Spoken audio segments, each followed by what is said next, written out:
أعوذ بالله من الشيطان الرجيم.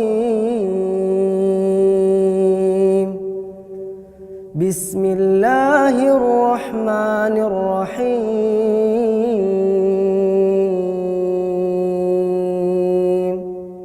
هل أتاك حديث الغاشية؟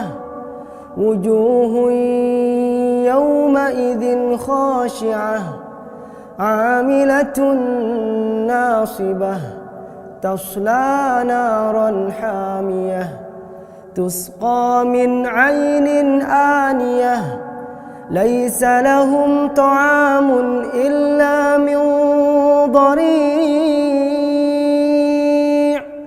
لا يسمن ولا يغني من جوع وجوه يومئذ ناعمة لسعيها راضية في جنة عالية لا تسمع فيها لاغية فيها عين جارية فيها سرر مرفوعة وأكواب موضوعة ونمارق مصفوفة وزرابي مبثوثة أفلا ينظرون إلى الإبل كيف خلقت وإلى السماء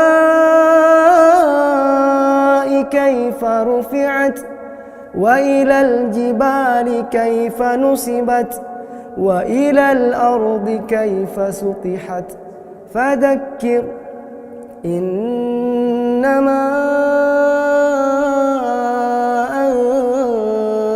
أنت مذكر لست عليهم بمسيطر إلا من تولى وكفر فيعذبه الله العذاب الأكبر إن إلينا إيابهم ثم إن علينا حسابهم.